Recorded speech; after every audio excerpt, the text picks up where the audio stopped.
बिस्मिल्लाहिर्रहमानिर्रहीम, अस्सलाम वालेकुम। न्यू पाकिस्तान में आपको खुशामदीद कहती हूँ। मैं हूँ आपकी होस्ट आयशा जुल्फ़िकार और उम्मीद करती हूँ कि आपके दिन का आगाज़ अच्छा हो और आने वाला हर दिन आपके लिए बेहतरीन हो। हालांकि गुज़श्ता रोज़ जो एक अफसोसनाक वाक़या पेश आया है, हम सब अफसुर्दा हैं उस वाक़े पर। हम सबको ज़ाहिर सी बात है परेशानी वाली एक सूरत हाल फिर से पैदा हो गई है। अनारकली में जो धमाका हुआ गुज़श्ता रोज़, पूरा पाकिस्तान इस पर अफसुर्दा है क्योंकि इस धमाके में कीमती जानें भी गई हैं, बल्कि मासूम और बेगुनाह लोग थे जो कि इस धमाके के नतीजे में जाम बहक हुए हैं। बहुत से ज़ख्मी भी हैं। इस हवाले से भी हम बात करेंगे आज के प्रोग्राम में, बल्कि जाए वक़्वा पे हमारे रिपोर्टर भी होंगे, उनसे भी हम तफसीलात जानने की कोशिश करेंगे कि अभी क्या आगे तहकीकात चल रही हैं, क्या तफ्तीश चल रही है। अच्छा, इसके अलावा आज के प्रोग्राम में हम बात करेंगे चिड़ियाघर के जानवरों के लिए कुछ खास इंतजामात किए जा रहे हैं, ख़ासतौर पर सर्दियों में वो क्या इंतजामात हैं उस हवाले से आपको आगाह करेंगे। और दौरे कोरोना में आप कैसे ज़हनी मसाइल से निजात हासिल कर सकते हैं, क्योंकि हम सबको पता है कि जब कोरोना शुरू हुआ हम लोगों का लाइफस्टाइल एकदम से बदल गया और जब घर में मुसलसल रहना पड़ा, आपकी बाहर की एक्टिविटी ख़त्म हो गई, तो बहुत से लोगों को ज़हनी मसाइल का सामना करना पड़ा। तो हम ये भी आज के प्रोग्राम में बात करेंगे कि उन ज़हनी मसाइल से बचने के लिए क्या किया जाना चाहिए, कैसे निजात हासिल कर सकते हैं हम। अच्छा, पुलिस के कम्युनिटी ऑफिसर कैसे आपकी मदद कर सकते हैं, ये जानना आपके लिए बहुत ज़रूरी है, क्योंकि ये एक अगर कहें कि नया ओहदा बीच में इन्होंने शामिल किया है कम्युनिटी ऑफिसर का। तो इस हवाले से मैं भी मालूमात यकीनन जानने की कोशिश करूंगी कि कम्युनिटी ऑफिसर असल में क्या हैं और आम लोगों के लिए वो क्या करेंगे। तो ये हम सब के लिए जानना बहुत ज़रूरी है। और सारा गिल पाकिस्तान की पहली ख्वाजा सरा डॉक्टर बनी हैं। एक कहते हैं ना खुशगवार हवा का झोंका आया है कि ख्वाजा सराओं में भी अब पढ़े लिखे लोग आना शुरू हो गए हैं। वो हमारे साथ होंगी, उनसे भी हम बात करेंगे।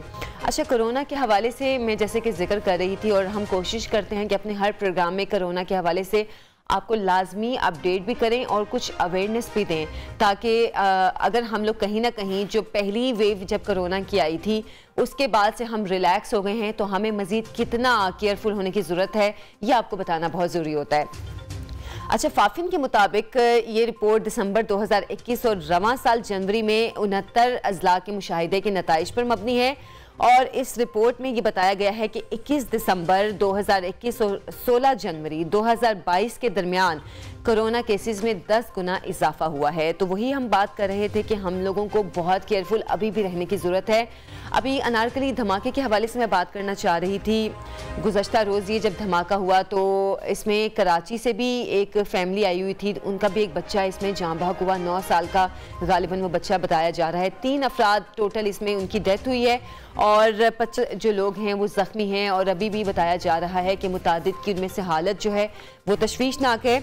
अच्छा, इस धमाके के बाद इलाके में भी काफ़ी खौफ व हिरास तो फैला है, लेकिन जो एक काफ़ी अरसे से हम देख रहे थे कि एक पीसफुल से पाकिस्तान हम देख रहे थे कि अच्छा अब पाकिस्तान में अल्हम्दुलिल्लाह हालात बेहतर हो गए हैं, वो लोगों में एकदम से तशवीश की लहर आ गई है कि ये दोबारा से क्या हो गया। लोगों में खौफ आ गया है कि क्या फिर से खुदा न खास्ता ये सिचुएशन शुरू होने जा रही है। अल्लाह ना करे, अल्लाह ना करे। लेकिन जाहिर सी बात है खदशात सबके होते हैं, सबके जहनों में इस तरह के किसी भी वाक़े के बाद आते हैं कि जो मामलात हम इतने सालों से और इतने साल तक हम देखते रहे वो फिर से एक बार शुरू हो गए हैं। अल्लाह खैर करे। खैर, इस धमाके के हवाले से हम बात करेंगे। शाहिद रिजवी साहब जाए वक़ुआ पर मौजूद हैं, उनसे हम जानेंगे कि अभी वहाँ पर क्या इन्वेस्टिगेशन की गई है। अस्सलाम वालेकुम शाहिद रिजवी साहब, आपको मेरी आवाज़ क्लियर आ रही है? वालेकुम सलाम आयशा, बिल्कुल आ रही है आवाज़ आपकी। शाहिद साहब बताइएगा, अभी आप जाए वक़ुआ पर मौजूद हैं, क्या मनाजिर देख रहे हैं, क्या अब तक मालूमात आप तक पहुंची हैं? जी बिल्कुल आयशा, कल एक इंतहाई अफसोसनाक यहाँ पे न्यू अनारकली बाज़ार है, ये लोहारी गेट सेंटर हो, तो यहाँ पर एक अफसोसनाक वाक़या पेश आया, बम धमाका जिसको आप कहेंगे। पहले तो ये जिस वक्त ये ब्लास्ट हुआ इसको सिलेंडर धमाके का नाम दिया जाता रहा कि सिलेंडर धमाका हुआ। उसके बाद जब जाए वक़ुआ पर तफ्तीशी टीमें पहुंची तो उन्होंने यहाँ से शवाहिद इकट्ठे की, तो इस बात का तयन किया गया कि ये एक बम धमाका है जो किसी टाइम डिवाइस के ज़रिए यहाँ रखा गया है। एक तकरीब का जो दहशतगर्द है उन्होंने बुज़दिलाना कार्रवाई करते हुए, ये एक मारूफ और मसरूफ़ बाज़ार है लाहौर का, जो यहाँ पर हर वक्त शहरियों का एक रश होता है। यहाँ पर एक उसमें जाए वक़ुआ पे खड़ा हूँ जहाँ ये एक ब्लास्ट हुआ था। मेरे पीछे आप देख सकते हैं कि जो मोटरसाइकिलें हैं जो इस साने में तबाह हुई थी वो भी अभी तक उसी तरह इस इलाके को वो कॉर्डन ऑफ किया हुआ है। उसी तरह यहाँ बाजार दुकानें जो हैं वो सारी बंद हैं। इस वक्त कोई यहाँ पर दुकान नहीं खुली। जो दुकानदार हैं वो भी उनको भी दूर दूर किया गया। पुलिस भी यहाँ जो है वो तैनात है जो इस इलाके को अभी तक कॉर्डन ऑफ किए हुए। तो शाहिद रिजवी साहब, जो अभी तक पुलिस ने जो अभी तहकीकात की हैं उससे क्या पता चला है कि क्या यहाँ पर किसी जगह को टारगेट किया गया था? क्योंकि ये तो काफी रश वाला इलाका है, यहाँ पर हबीब बैंक, अल हबीब बैंक भी है यहाँ पर, और बाकी भी काफी अहम इमारतें भी हैं। तो क्या किसी खास इमारत को या जगह को टारगेट किया गया था? के मोटरसाइकिल पे आए और उन्होंने एक बैग रखा। जैसे ही वो यहाँ से गए उसके 3 से 4 मिनट के बाद जो है यहाँ पर एक ज़ोरदार धमाका हुआ। ये एक मारूफ बाज़ार है जहाँ पर मैंने बताया कि हर वक्त रश रहता था।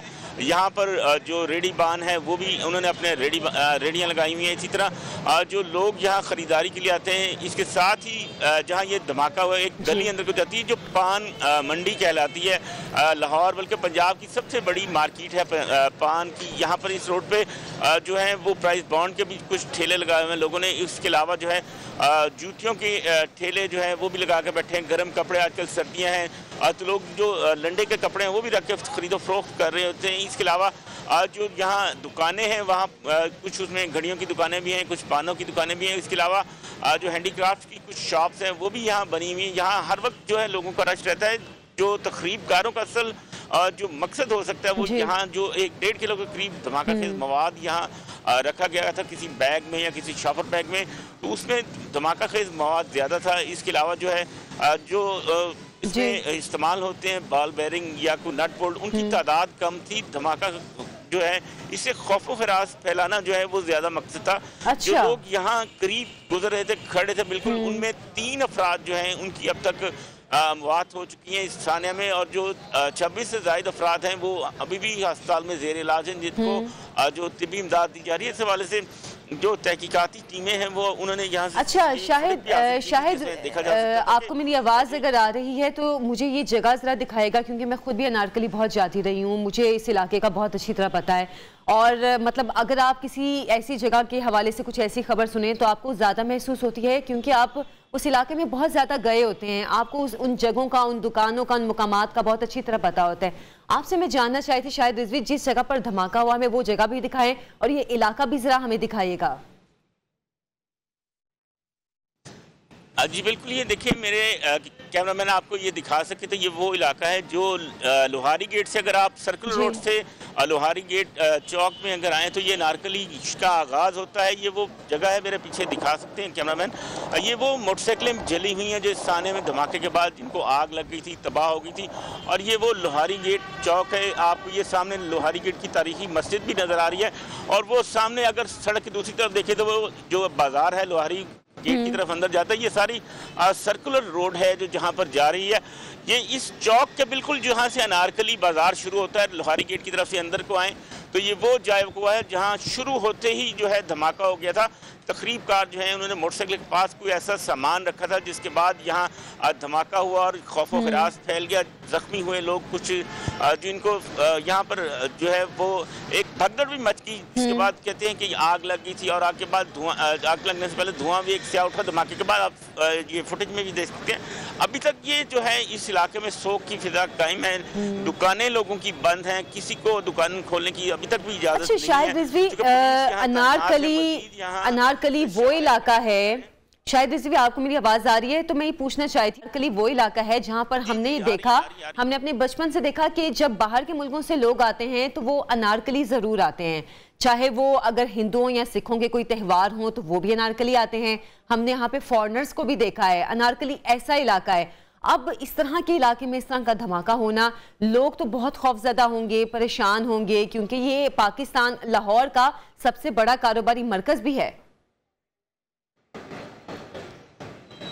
बिल्कुल ये एक शौक की फिजा कायम है। आप मेरे बाएं तरफ अगर मेरा कैमरामैन दिखाए तो ये अभी तक बाजार आप देख सकते हैं वो बंद है। इस बाजार को देखा जाए तो ये दुकानें यहाँ पे बंद हैं। लोग यहाँ अपनी दुकानें जो हैं काफ़ी दूर दूर तक लोगों की दुकानें आपको बंद नज़र आ रही होंगी। एक वीरानी इस बाज़ार में छाई हुई है और जो लोग हैं वो खौफजदा हैं, दुकानदार कि शायद कोई दूसरा जो ब्लास्ट ना हो जाए। दूर दूर तक आपको दिखा रहे हैं मेरा कैमरामैन कि यहाँ सारी दुकानें बंद हैं। ये बाजार अनारकली जो है, आप अगर जिस तरफ देख रहे हैं, ये माल रोड को आगे जाता है, फूड स्ट्रीट भी इसी तरफ आती है, और ये बाजार आधे से ज़्यादा कल भी बंद था और आज भी अभी तक बंद है। कुछ दुकानें जो दूसरी तरफ हैं वो खुली हुई हैं। और अगर ये आप ये करीबी तमाम देख रहे हैं दुकानें जो हैं, ये मेरा कैमरामैन ये दिखा सके तो ये पान गली है जो बड़ी बड़ी मशहूर ये है इलाका पान गली। जो पान का सामान है पूरे पंजाब से लोग यहाँ खरीदने के लिए आते हैं। ये भी दुकान बंद है, पुलिस एहलकार खड़े हैं। इस इलाके को भी अभी तक कॉर्डन ऑफ किया हुआ है। और ये वो जगह है, ये देख सकते हैं, ये एक निजी बैंक है, इसके नीचे ये जो दुकानें थी यहाँ धमाका हुआ था। ये सामान भी आप देख सकते हैं लोगों का जो दुकानों के बाहर रख के बैठे थे वो भी बिखरा पड़ा है, उसी तरह पड़ा है। जो स्टूल हैं वो जले हुए, काउंटर जो है वो तबाह हो गए लोगों के। यहाँ पर ये देखें कि जो कपड़े थे वो भी पड़े हैं, जूते भी ये देख सकते हैं आप अभी तक वहीं पे पड़े हुए हैं। जो आप लोगों को जो यहाँ थे, चाहे अपने बाजार में आए थे, दुकानदार भी थे, उनके जूते भी पड़े हैं। ये कुछ अनारियल पड़े हैं, टोकरियाँ पड़ी हैं, ये थैले पड़े हैं। ये सब जो है कल इस धमाके में जो है तबाह हुए थे। ये दुकानें आप देख सकते हैं, और उस दुकान में वो शटर में देखें कि वो जो बॉल बेरिंग से इस्तेमाल हुए हैं उसके सुराख भी आपको नजर आ रहे होंगे। मेरा कैमरामैन दिखा सके इन दुकानों के ऊपर ये देख रहे हैं सामान भी जो है दुकानों के ऊपर जो है वो अभी तक लटका हुआ है। जो काउंटर के बाहर लोग रख के बैठते हैं उनका सामान भी कल का उसी तरह है। अच्छा शाहिद, अभी तो अनारकली बाजार पूरा बंद है, अगर आपके आसपास कोई ऐनी शाहिदीन मौजूद हैं, कोई ऐसे लोग जिन्होंने इस धमाके के हवाले से इसके बाद की सूरत हाल देखी, उनसे अगर आप हमारी बात करवा सकें।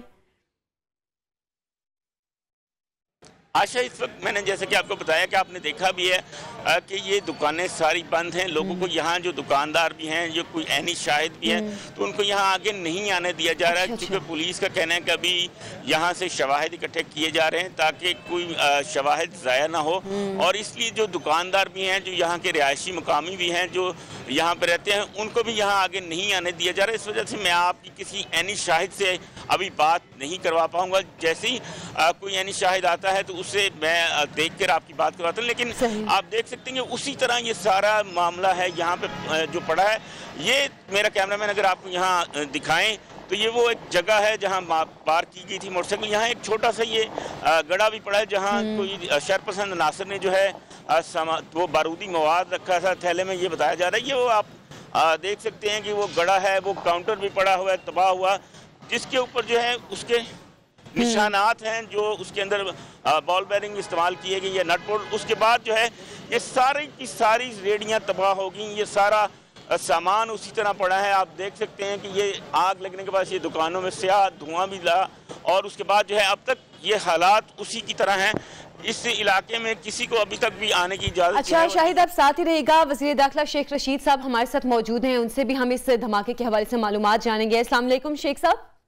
वालेकुम अस्सलाम। सर शुक्रिया आपके वक्त का। आपसे जानना चाहेंगे जो अनारकली में ये अफसोसनाक धमाका, ये वाकया पेश आया है, क्या पहले से कोई अलर्ट मौजूद था इस पे?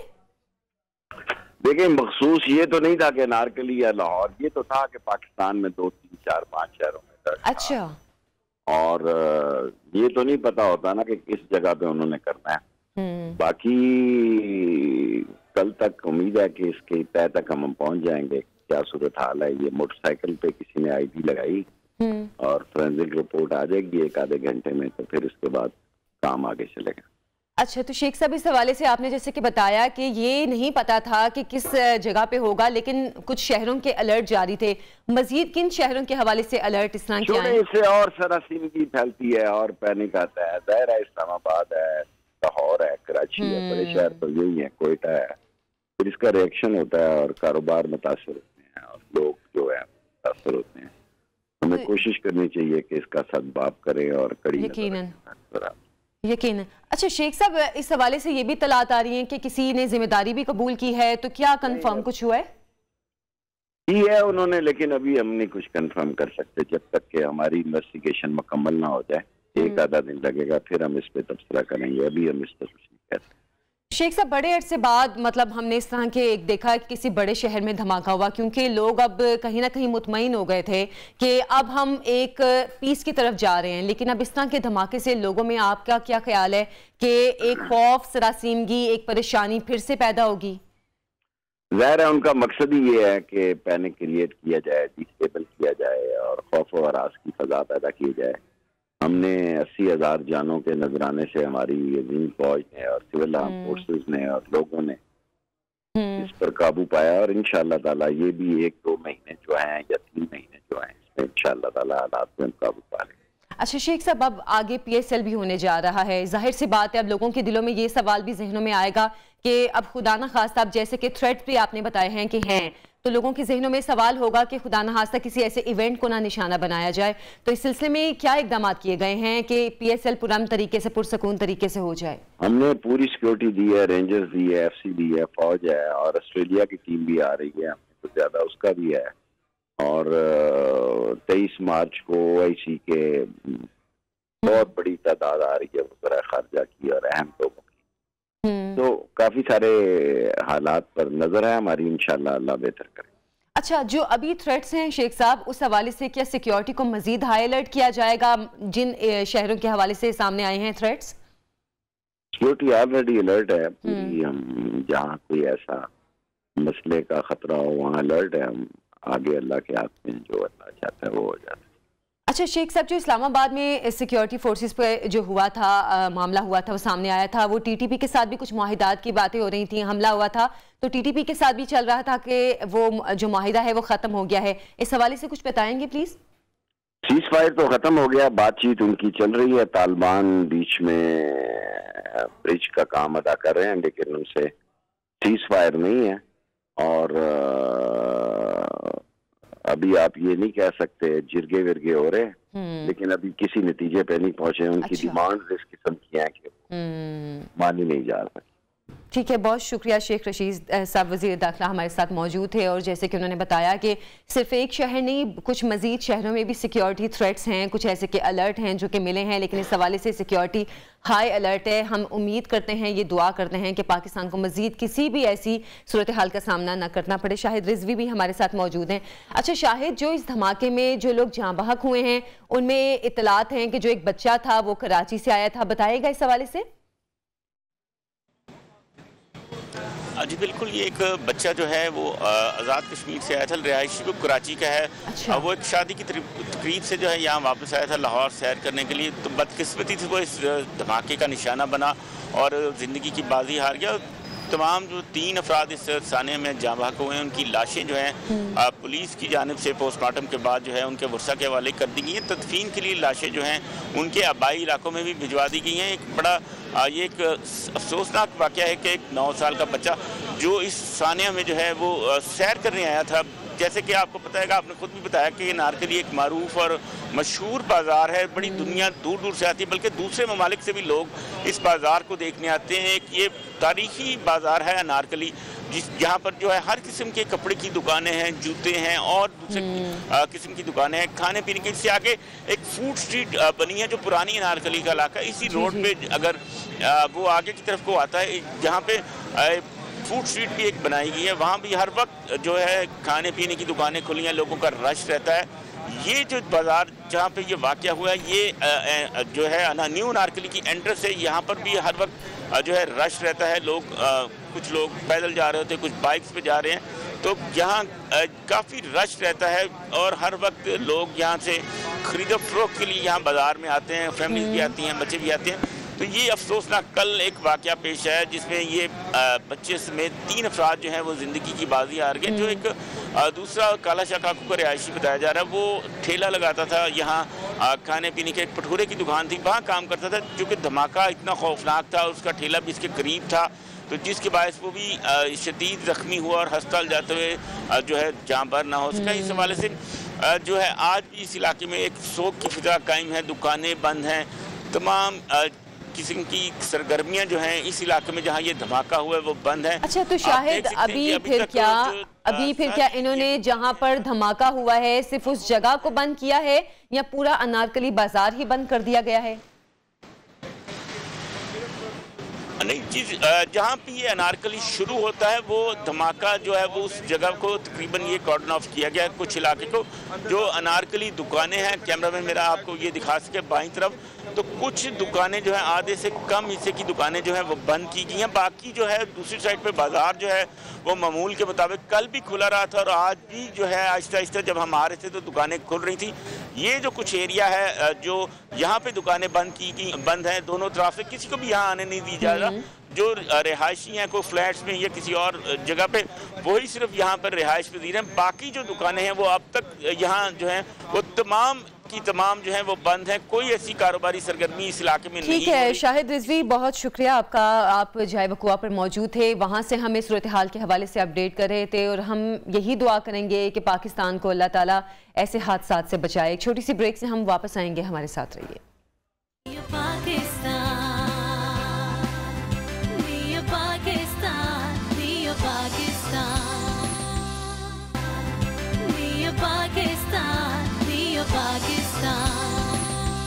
वेलकम बैक, प्रोग्राम में आपको खुश आमदीद कहती हूँ। नाज़रीन, चिड़ियाघर के जानवरों की वैसे तो देखभाल और उनके इंतजामात के हवाले से तमाम चीज़ों को देखना जाहिर सी बात है चिड़ियाघर की इंतजामिया का काम है, लेकिन ये हम सब की भी जिम्मेदारी है कि हम भी चिड़ियाघर अगर जाएं तो वहाँ के जानवरों का हम उसी तरह एहसास और ख्याल जिस तरह अपने तौर पे रख सकते हैं रखें जैसे कि उनको रखने का हक है। क्योंकि हमने ये अक्सर देखा है कि चिड़ियाघर के जानवर प्लास्टिक बैग्स खा जाते हैं या कोई ऐसे कि हम जो खाने पीने की चीज़ें ख़राब फेंकते हैं वो भी खा जाते हैं और उसकी वजह से वो बीमार भी हो जाते हैं।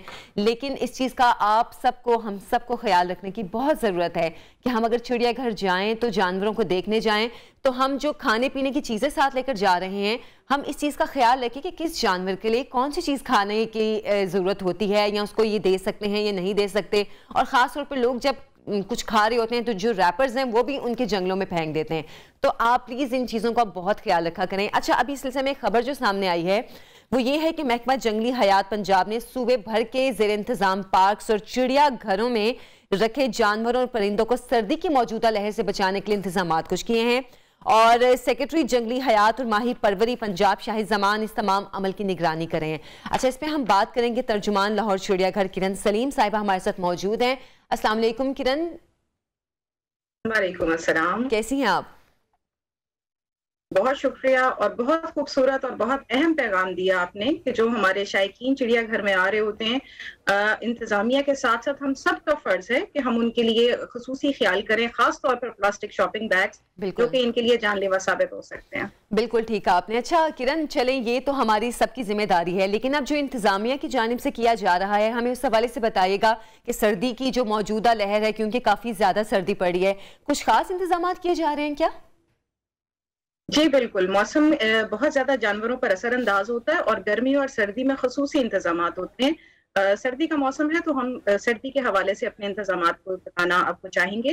तो ये कि मौसम में जैसे जैसे चेंज आता है तो एक ग्रेजुअल चेंज हम अपने यहाँ हाउसिंग में लेकर आते हैं, इनकी डाइट में लेकर आ रहे होते हैं। हाउसिंग में इस तरह से है कि पराली की बेडिंग कर दी जाती है ताकि इनको ठंडक ना पहुंचे। अच्छा। मौसम की शिद्दत में मजीद इजाफा होता है तो प्लास्टिक शीट्स इनकी हाउसेस पे लगा दी जाते हैं ताकि हवा का क्रॉस गुजर ना हो और इनको ठंडक ना लगे।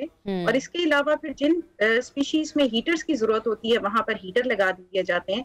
सबसे अहम इसमें यह है जैसा कि इंसानों में डाइट के ऊपर बहुत तवज्जो दी जाती है, इम्यूनिटी का स्ट्रांग होना बहुत जरूरी होता है, यही कोशिश इन एनिमल्स में भी की जा रही होती है। इम्यूनिटी बूस्टर्स दिए जा रहे होते हैं और डाइट में नेचुरल सप्लीमेंटेशन, जैसे कि अगर जो हिरन है हमारे उनके चनों में गुड़ मिक्स किया जाता है, अच्छा। शहद ऐड किया जाता है इनकी डाइट में। इसी तरीके से ड्राई फ्रूट्स और बॉइल्ड एग्स ये बंदरों में और परिंदों में दिए जा रहे होते हैं ताकि इनको जो कुव्वत मुदाफियत है इनकी वो बेहतर हो। जब वो बेहतर होगी तो मौसम और भी जो दूसरी बीमारियां हैं उनके खिलाफ इनके अंदर मुदाफियत।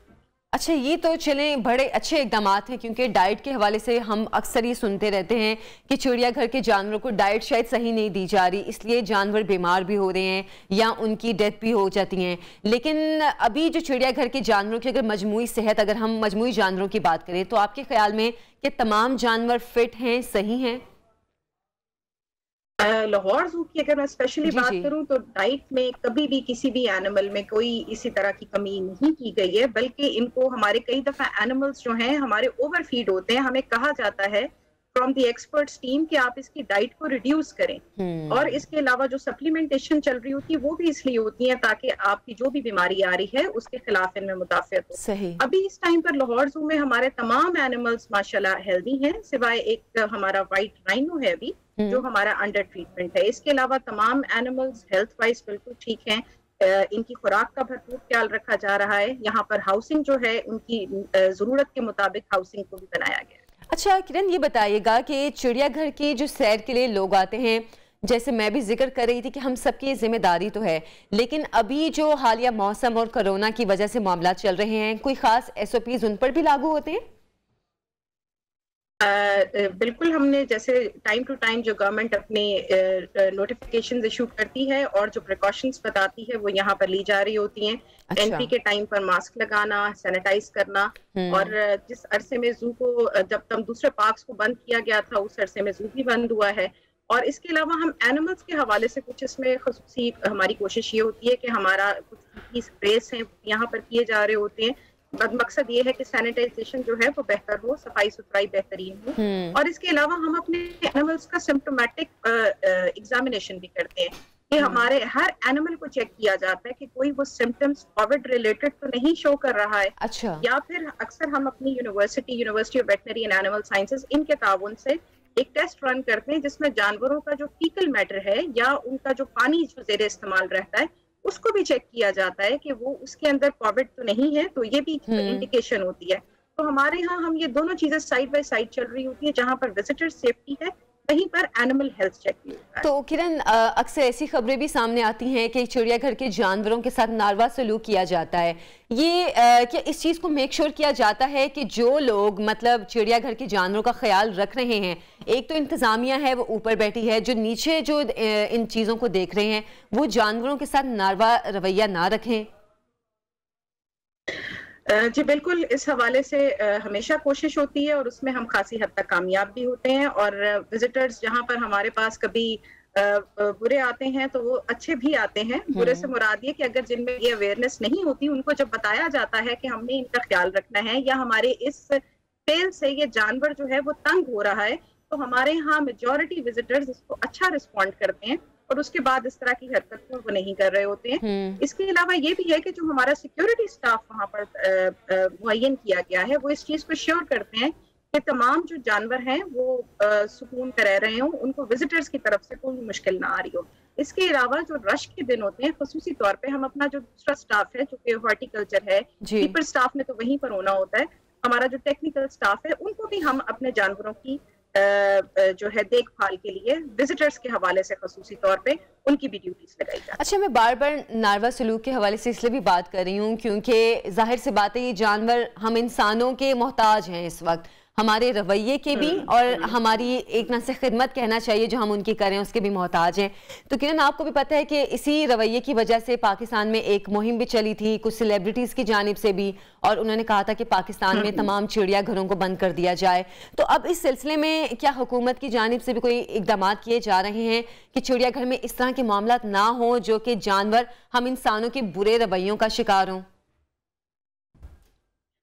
इस हवाले से Punjab wild life and parks department चूंकि एक खासा एक टेक्निकल डिपार्टमेंट है जिसमें तमाम जो एनिमल रिलेटेड लोग, ज़ूलॉजिस्ट और वेटनेरियंस यहाँ पर मौजूद हैं, इसलिए यहाँ पर यहाँ के पार्क्स और जूस में इस तरह के मामला बहुत जो है इसको हम कह सकते हैं ना होने के बराबर है। उसमें ऐसा नहीं है कि एनिमल अब्यूज किस तरह से वाकयात रिपोर्ट हो रहे हो। एक चीज जरूर है कि हमारी हमेशा से कोशिश रही है और ये जो कैंपेन्स चली हैं इसके बाद भी खसूसी तौर पे कि हम जो भी एनिमल यहाँ पर रख रहे हो वो एक सूटेबल इन्वायरमेंट के मुताबिक हो, वो यहाँ पर अच्छा एडजस्ट हो सकता हो, उसके लिए हाउसिंग जो है वो प्रॉपर हो। डाइट तो ऑब्वियसली यहाँ पर इश्यूज नहीं आ रहे होते, लेकिन housing is one of the main factor. इस हवाले से अब खसूसी तौर पे जो भी जानवर लाए जाते हैं उनमें खसूसी तौर पे इस चीज का ध्यान रखा जाता है कि एडजस्टेबिलिटी, सूटेबिलिटी, हाउसिंग और उसकी डाइट वगैरह इस सबको हम बेहतर अंदाज में देख सकते हो। अच्छा। एक तो ये चीज भी है, टाइम टू टाइम मुख्तलिफ जो ये हैं एनिमल वेलफेयर सोसाइटीज हैं, ये भी इस तरह से जूस और पार्क्स का चक्कर लगाते रहते हैं, विजिट करते हैं और हमसे बातचीत करते रहते हैं तो अल्हम्दुलिल्लाह अभी तक जो हमारे जूस और पार्क्स हैं उसमें कोई इस तरह का मसला नहीं। अच्छा किरण, कौन से जानवर ज्यादा जो चिड़ियाघर में मौजूद होते हैं, उनमें से कौन से जानवर ज्यादा सेंसिटिव होते हैं, जो इंसानों के रवैयों से फौरन डर जाते हैं या घबरा जाते हैं, और लोगों को किस तरह बताया जाता है कि ये जानवर की ऐसी तबीयत है, ऐसा मिजाज है, तो आप जरा इससे दूर रहें? बहुत खूबसूरत सवाल है आपका, और इसमें यह कि बहुत यूनिक इनकी हैबिट्स होती हैं। जैसे कि अगर हम लाहौर जू की बात करें तो बच्चे खसूसी तौर पर अट्रैक्ट होते हैं मंकीज पे, क्योंकि मंकीज बड़ी मिस्चीवियस एक्टिविटीज कर रहे होते हैं और उसकी वजह से वो तवज्जो बहुत ज्यादा घेर रहे होते हैं। इस हवाले से लोग उनको खाना खिलाने की कोशिश कर रहे होते हैं, मगर वहाँ जो स्टाफ होता है इस चीज को यकीनी बनाता है कि आपका और एनिमल के दरमियान एक फासला वो बरकरार रहे और ये फूड जो है वो ना दिया जा रहा हो। इसी तरीके से फिर जो दूसरे हमारे जानवर हैं जैसे शेर और टाइगर्स हैं, उसके हवाले से विजिटर्स का बहुत ज्यादा होता है कि जी ये हर वक्त जो है वो सोए हुए मिलते हैं, तो हमारे गार्ड्स को पता है और वो ये विजिटर्स को बता रहे होते हैं कि इसका नेचुरल बिहेवियर दिन में तकरीबन 20 घंटे इनएक्टिव या सो के रह के गुजारना है। तो ये अपने बिहेवियर के मुताबिक एक्ट कर रहे हैं, और हम उन्हें ये भी बताते हैं कि अगर आप इसको एक्टिव देखना चाहते हैं तो आप हमारे पास सुबह 9 बजे या फिर शाम को आए, क्योंकि उस टाइम पर इनका बिहेवियर एक्टिव होता है। तो ये इस तरह की टाइम टू टाइम हमारे कुछ अवेयरनेस सेशंस होते हैं जो हम अपनी यूनिवर्सिटी, कॉलेज और स्कूल के स्टूडेंट्स को इस हवाले से बता रहे होते हैं, क्योंकि बेसिकली यही स्टूडेंट्स हैं जिन्होंने आगे जाके जो है अहम किरदार अदा करना है। खास तौर पे बहुत अच्छा लगता है जब ये जो छोटे बच्चे हैं उनमें इस तरह की अवेयरनेस उनको अब दी जा रही है और उनको बहुत ज्यादा इसमें ख्याल होता है, और कई दफा वो दूसरे बड़े जो लोग होते हैं विजिटर्स को उनको भी कह रहे होते हैं कि इस तरीके से जो जानवर है वो तंग होता है। तो इसलिए ये क्यूमुलेटिव कोशिश है जो कि हम अपने जूस को और पार्क्स को बेहतर बनाने के लिए कर रहे होते हैं। चलें, बहुत शुक्रिया किरण सलीम, तर्जुमान लाहौर चिड़ियाघर, हमारे साथ मौजूद थी। और जैसे कि सिर्फ इंतज़ामिया की ये जिम्मेदारी नहीं है, ये हम सब की भी जिम्मेदारी है कि हम उन जानवरों का ख्याल रखें, प्लास्टिक बैग्स ना फेंकें, कोई ऐसे कि खाने की चीज़ें ना उनकी तरफ फेंकें जो कि उनकी डाइट का हिस्सा नहीं होती हैं, क्योंकि उससे भी उन जानवरों को नुकसान पहुंचने का खतरा होता है। बहरहाल जो इंतजामात अब सर्दी की वजह से चिड़ियाघर में किए जा रहे हैं यकीनन काबिल तहसीन भी हैं, और उम्मीद करते हैं कि उससे जानवरों को सर्दी से बचाने में काफ़ी हद तक मदद भी मिलेगी। एक छोटी सी ब्रेक से अभी हम वापस आएंगे, हमारे साथ रहिए।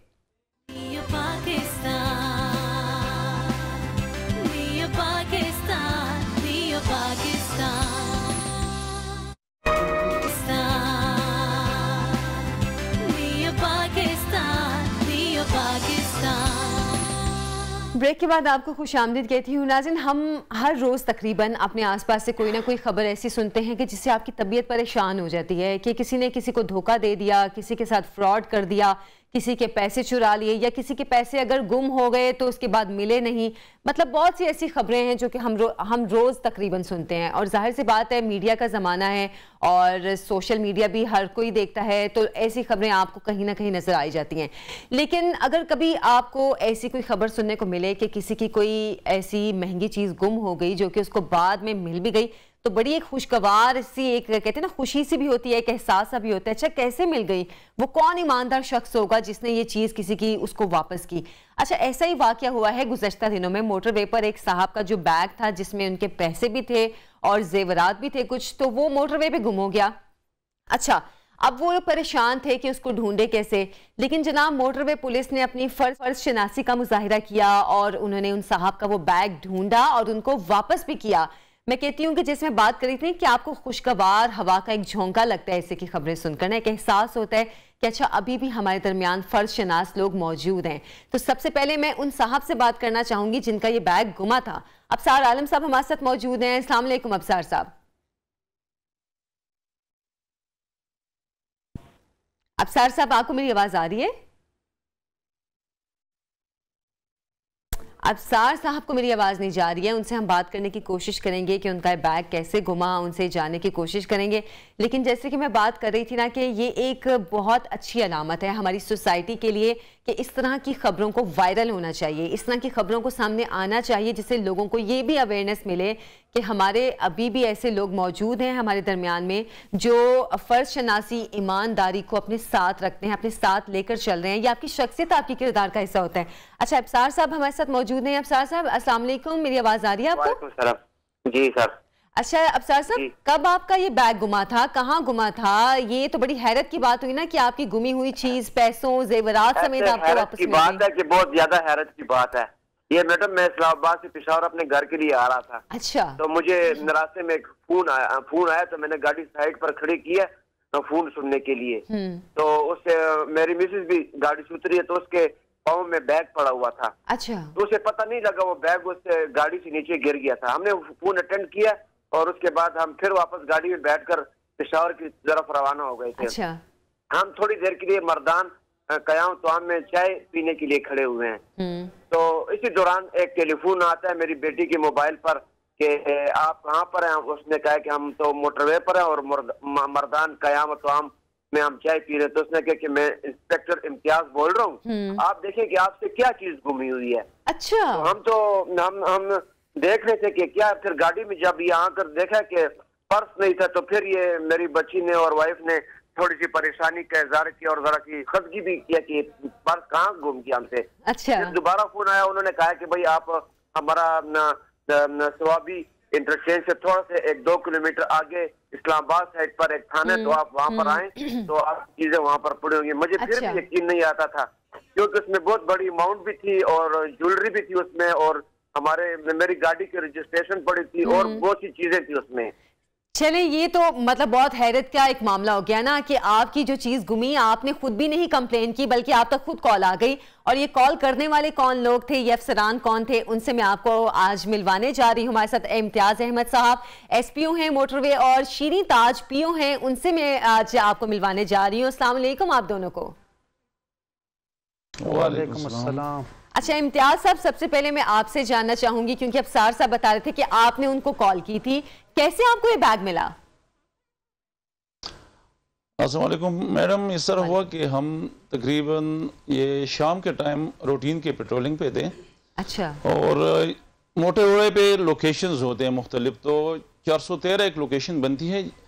यहाँ पर हम हार्ड शोल्डर पे पेट्रोलिंग कर रहे थे तो साथी ऑफिसर को मैंने कहा मुझे शोल्डर पे एक बैग सा नजर आया। मैंने साथी से कहा ये कोई चीज है, देखते हैं क्या है। तो साथी ऑफिसर ने कहा कि ये प्लास्टिक का कोई बैग है। मैंने कहा नहीं, चेक करते हैं। अच्छा। तो गाड़ी को थोड़ा सा बैग करके जब मैंने बैग उठाया और उसमें देखा तो उसमें मुझे कुछ रकम नजर आई और फिर जब मजीद चेक किया तो उसमें ज्वेलरी और कुछ डॉक्यूमेंट्स और गाड़ी का जो ओरिजिनल ID कार्ड था, सॉरी ओरिजिनल जो रजिस्ट्रेशन कॉपी थी वो। तो फिर मैंने उसमें से देखा कि किसी तरीके से मैं इनको कांटेक्ट कर सकूं। अच्छा।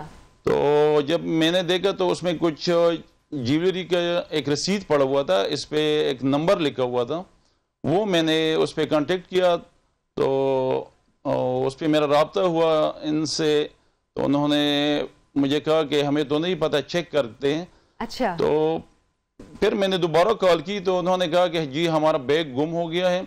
मैंने उनको ब्रीफ कर दिया तसल्ली से कि इस तरह करें, आप हमारे ऑफिस आ जाएं, सवाबी के करीब हमारा ऑफिस है, उधर ही हम आपका वेट कर रहे हैं और आपका बैग सेफ है, हमारे पास है, जो उसमें चीज़ें हैं वो भी हम आपके हैंड ओवर कर देंगे। अच्छा, ये मैं कहती हूँ आप लोगों की ईमानदारी को हम लोगों को सलाम पेश करना चाहिए, क्योंकि मैं जैसे अभी बात कर रही थी कि इस तरह की खबरें हमें वायरल करने की बहुत ज़रूरत होती है कि लोगों को ये दिखाया और बताया जाए कि सिर्फ बेईमानी या चोरी डकैती या एक दूसरे के साथ फ्रॉड ही आम नहीं हो रहा, अभी भी इस तरह के मामला मौजूद हैं। अच्छा, शीरी ताज साहब भी हमारे साथ मौजूद हैं। शीरी साहब, जब ये पेट्रोलिंग आप लोग कर रहे थे, आप इकट्ठे थे इम्तियाज साहब के साथ, और ये जब बैग आप लोगों को मिला तो आपके जहन में क्या आया? बस मेरे जहन में तो यही था कि ये किसी की अमानत है और जितना जल्दी ये हो सके तो ये अपने मालिक तक वो पहुँच जाए। और साहब से यही बात की कि भाई सबसे पहले कोशिश कर दे कि इसका कोई फ़ोन नंबर या कोई इस तरह का कोई कांटेक्ट नंबर मिल जाए ताकि हम इनसे रब्ता कर सकें। तो ज्वेलरी का इनका कोई एक रसीद थी, उसी के ऊपर एक लेडी का नाम लिखा हुआ था। अच्छा। जिसके ऊपर एक फ़ोन नंबर भी था, तो उस फ़ोन से हमने उनसे रब्ता करवाया। तो उस तरीके से चलो, वो कह रहे थे कि हमें तो पता ही नहीं, पहले तो उनको पता भी नहीं था, जब बाद में पता चला तो फिर हमने उनसे तस्दीक कराई, फिर उनको बुलाया और उधर उनको फिर सारी चीज़ें हवाले कर दी तस्दीक करके। अच्छा शीरी ताज साहब, आपके जहन में ये नहीं आया कि ये जो बैग पड़ा हुआ है इसमें खुदा न खास्ता कोई ऐसा मवाद भी हो सकता है जो नुकसानदेह हो सकता है? क्योंकि हम जब ये पाकिस्तान में एक लहर चली थी धमाकों की, इस तरह के वाकयात की, तब अक्सर जगहों पे ये लिखा होता था कि खबरदार किसी ऐसे बैग को हाथ ना लगाएं, मतलब पुलिस की जानिब से लिखा होता था। तो जहन में कुछ ऐसा नहीं आया कि इसमें कुछ ऐसी चीज़ भी हो सकती है? नहीं जी, ऐसी कोई बात नहीं गुजरी जहन से। अच्छा, मतलब आपने कहा कि बस खोलें बैग, देखें ये क्या है, ये किसकी अमानत है, उस तक पहुंचाई जाए।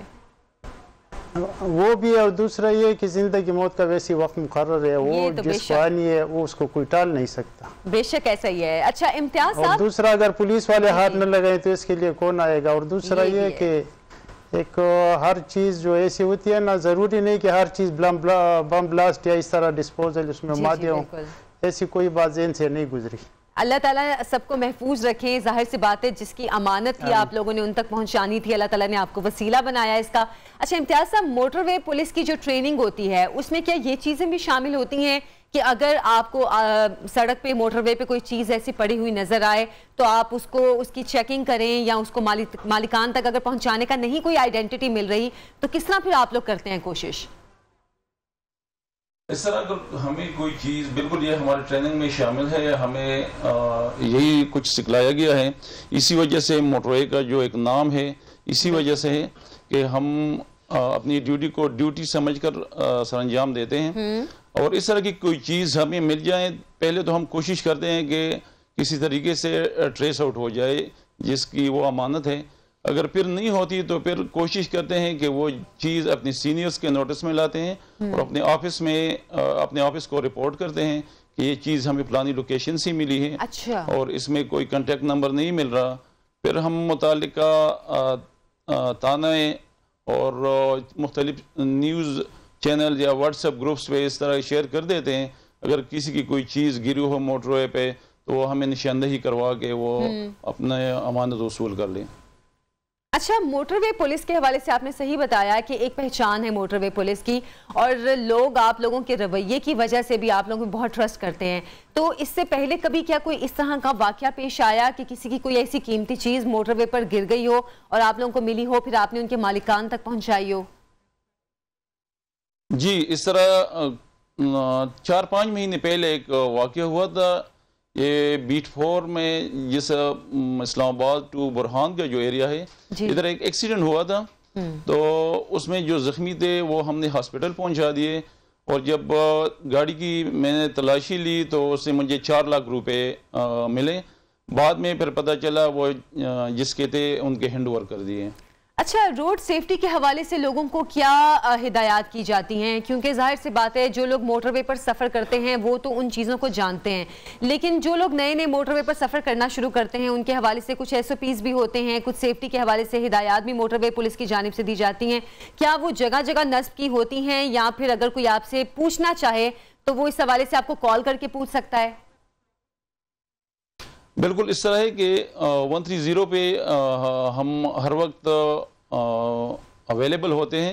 लोग पूछते रहते भी हैं। टोल प्लाज़ों पे, टोल प्लाज़ा जात पे हमारे ब्रीफिंग ऑफिसर्स भी होते हैं, वो भी रोड यूज़र्स को ब्रीफ करते रहते हैं मौसम के हवाले से। जिस तरह आजकल फॉग का सीज़न है तो मुख्तलिफ प्लाज़ों पे हमारे ब्रीफिंग ऑफिसर्स हमारे मोबाइल्स रोड यूज़र्स को ब्रीफ करते रहते हैं कि पहले जब मोटरवे ज्वाइन करते हैं सीट बेल्ट का ब्रीफ करते हैं, फॉग लाइट्स के बारे में ब्रीफ करते हैं। अच्छा। और सेफ डिस्टेंस के बारे में ब्रीफ करते हैं कि किस तरह आपने फॉग में सफ़र करना है, या रूटीन में अगर फॉग ना हो तो किस तरीके से ट्रैवल करना है। स्पीड के हवाले से ख़ास कर के स्पीड लिमिट को ज़्यादातर हमें फॉलो करना चाहिए, यानी जो स्पीड है उसी के अंदर हमें जाना चाहिए, क्योंकि हम अक्सर मोटरवे पे लिखा होता है कि ना पहुंचने से देर से पहुंचना। बिल्कुल, देर से ना पहुंचने से देर से पहुंचना बहुत बेहतर है। अच्छा, इस सिलसिले में एक सवाल मेरा आखिरी, क्या लोग आपसे इस तमाम तर मामलात पे जो आप लोगों की सेफ्टी के हवाले से उनको हिदायत देते हैं, आपके साथ ताउन करते हैं? बिल्कुल बिल्कुल, अल्लाह का एहसान है कि हमारी कौम में बहुत शऊर है, और हम जो भी उनको ब्रीफिंग देते हैं वो तकरीबन 99% फॉलो करते हैं उसी को। सही, चलें, बहुत शुक्रिया इम्तियाज़ अहमद साहब, शीरीन ताज साहब, आप दोनों का बहुत शुक्रिया। और जैसे कि मैंने कहा कि हमें इस तरह की मिसालें लोगों को बताने की, दिखाने की बहुत ज़रूरत है, ताकि लोगों के दिलों में भी ये एहसास पैदा हो कि ऐसे लोग भी हमारे बीच में मौजूद हैं। एक छोटी सी ब्रेक से हम वापस आएंगे, हमारे साथ रहिए।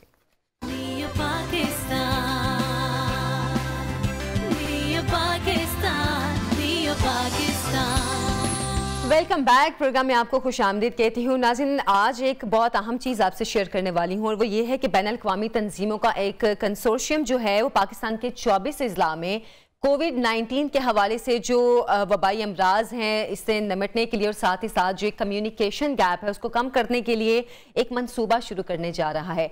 वो मंसूबा क्या है? क्योंकि मैंने जैसे कि प्रोग्राम के शुरू में भी आपको बताया कि कोविड में जो सबसे ज़्यादा हम लोगों ने चीज़ देखी, एक तो वबा तो थी, लेकिन लोगों में ज़हनी सेहत के मसाइल बहुत ज़्यादा पैदा होना शुरू हो गए थे, क्योंकि जाहिर से बात है बाहर जाना ख़त्म हो गया, लोगों से कम्युनिकेशन ख़त्म हो गया और उसके बाद एक घर में रहना, बिल्कुल एक लाइफस्टाइल चेंज हो गया, तो लोगों में ज़हनी सेहत के हवाले से बहुत से मसाइल सामने आए थे।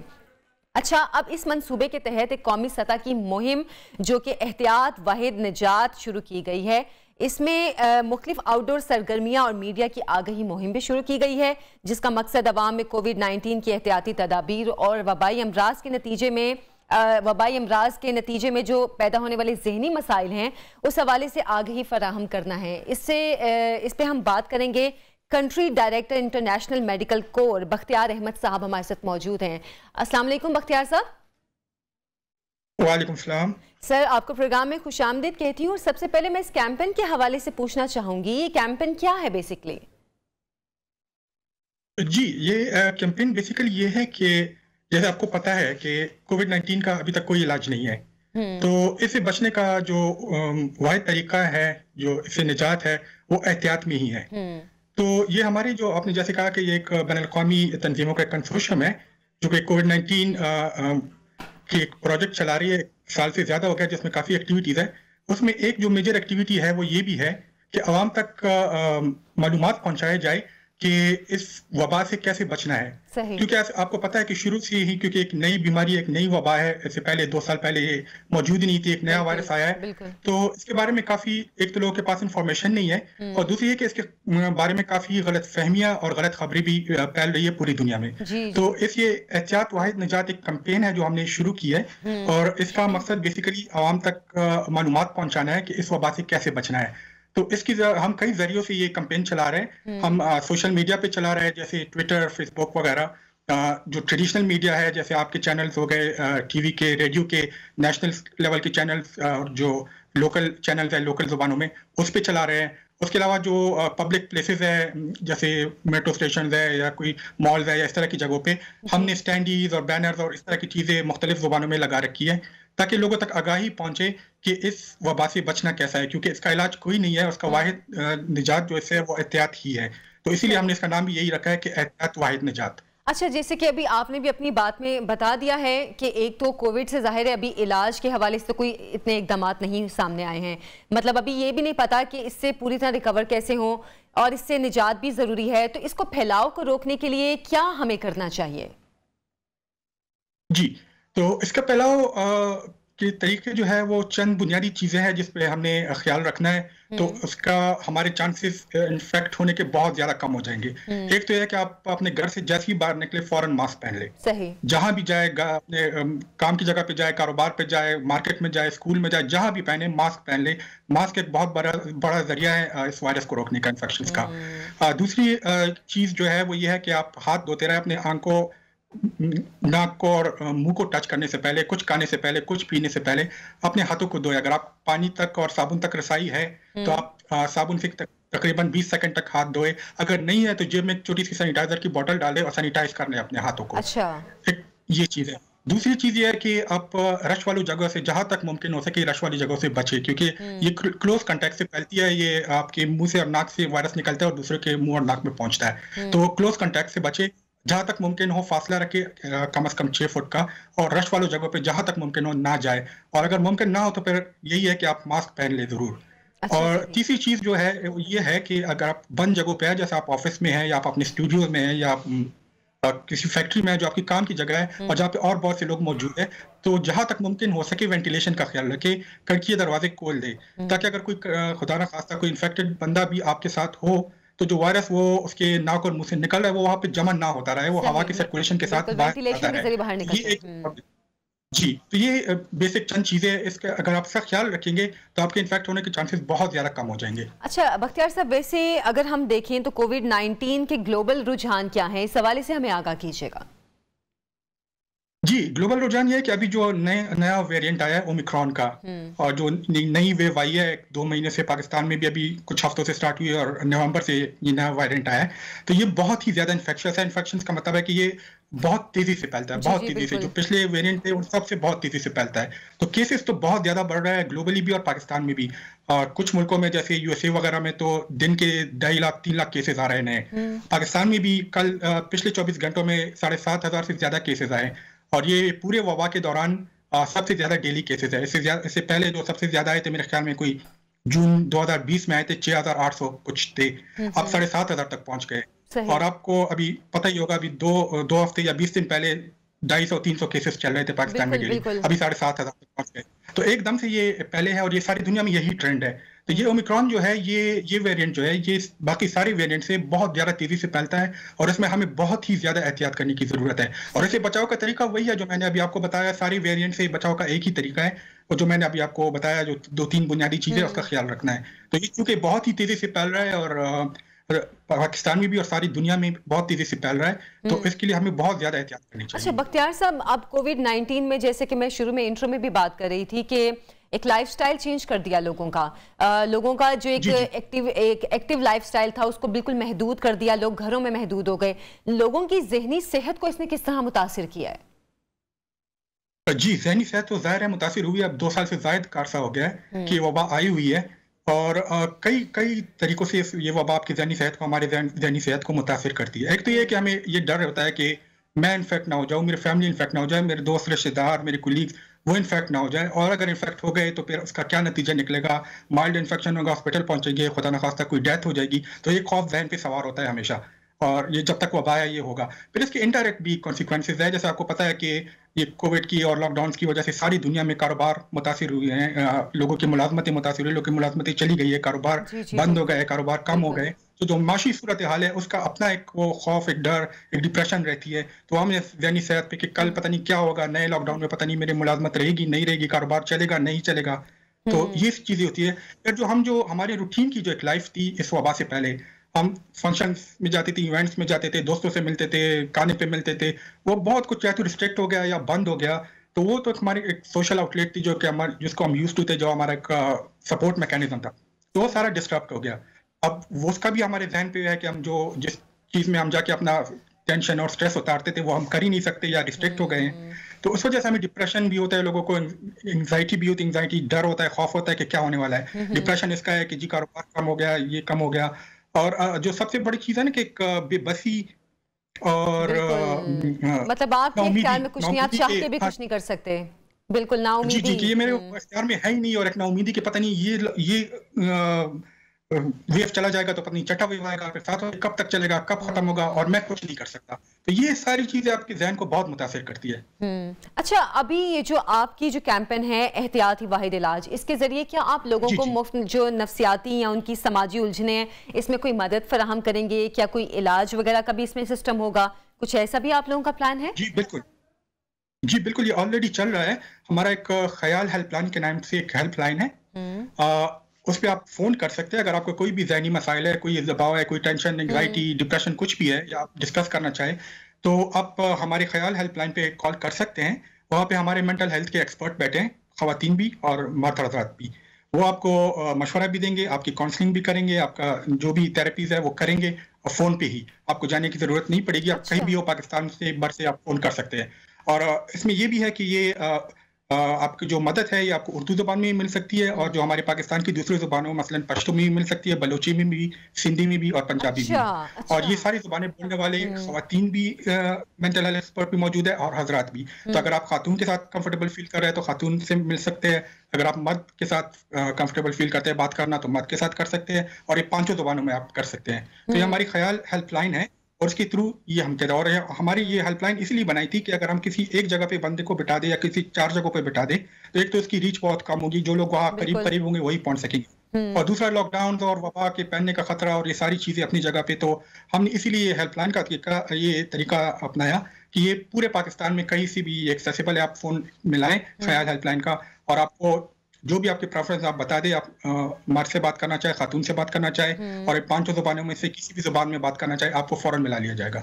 अच्छा, ये बड़ा अच्छा आपने सिस्टम जो है इसके हवाले से बताया है कि मतलब आप किसी भी इलाके से हैं, आप अपनी ज़बान में बात करना चाहते हैं, आपकी ज़बान में ही मतलब आपको जवाब दिया जाएगा। तो क्या इस सिलसिले में बख्तियार साहब आपने जो काउंसलर रखे हैं या जो काउंसलिंग करेंगे लोगों की, या साइकोलॉजिस्ट या साइकियाट्रिस्ट अगर कोई रखे हैं, क्या वो तमाम इलाकों से लिए गए हैं जो कि उसी इलाके के लोगों के मुताबिक अपनी ज़बान में ही बात करेंगे? जी बिल्कुल, ये सारे क्वालिफाइड साइकोलॉजिस्ट है, इनके पास साइकोलॉजी की डिग्रीज है, क्वालिफाइड साइकोलॉजिस्ट है, एक्सपीरियंस साइकोलॉजिस्ट है। अच्छा। और ये उन्हीं इलाकों में से हैं जो अपने, और ये इनकी मकामी ज़ुबानें की मादरी ज़ुबानों में ही बात करते हैं। हम इसीलिए लिया था कि ये अपनी मादरी ज़ुबान में फ्लुएंट हो, ये बात कर सके, थेरेपी कर सके, क्योंकि एक टेक्निकल काम है काउंसलिंग करना, ये सारी चीज़ें। तो ये मुख्तलिफ इलाकों से लिए गए हैं और ये उनकी मादरी ज़ुबान में ही बात करेंगे। तो ये है सारे क्वालिफाइड साइकोलॉजिस्ट। अच्छा, और मतलब क्या कोई टाइमिंग भी फिक्स की गई है कि इतने वक्त से लेकर इतने वक्त तक आप इस हेल्पलाइन के जरिए बात कर सकते हैं?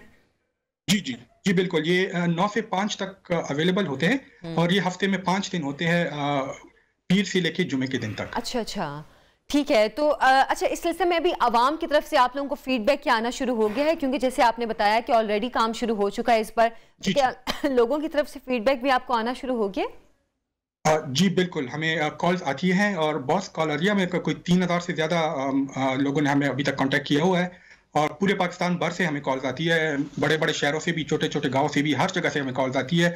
और हर एक ज़ुबान में जो ज़ुबानें दस्तियाब है इस हेल्पलाइन पे, सब में बात होती है। और अभी जो लेटेस्ट फिगर्स है मेरे पास, तो 3000 से ज़्यादा लोग अभी तक हमें कांटेक्ट कर चुके हैं। अच्छा, 3000 से लोग आपको कांटेक्ट कर चुके हैं। ये आप लोगों ने एक बहुत अच्छी कैंपेन है जो शुरू किया है बख्तियार साहब, और यकीनन इस चीज़ पर आप लोगों को अप्रिशिएट भी किया जाना चाहिए कि लोगों के साइकोलॉजिकल इश्यूज जो हैं, ख़ास तौर पर कोविड की वजह से लोगों के साइकोलॉजिकल इश्यूज सामने आए हैं, उनको कहीं ना कहीं से उनको मदद मिल रही है, जो कि फ्री में मदद मिल रही है। बहुत शुक्रिया बख्तियार अहमद साहब आपके वक्त का, हमसे गुफ्तगू करने का। और एक स्क्रीन पे नंबर भी चल रहा था, यकीनन वो आप लोगों ने नोट कर लिया होगा। जिनको ज़रूरत है इस हेल्पलाइन के जरिए कोई भी अपने साइकोलॉजिकल इशू के हवाले से मदद लेने के लिए या कोविड-19 के हवाले से मदद लेने के लिए, आप उस हेल्पलाइन पे कॉल करके तो मदद ले सकते हैं। अभी एक छोटी सी ब्रेक से हम आएंगे, हमारे साथ रहिए।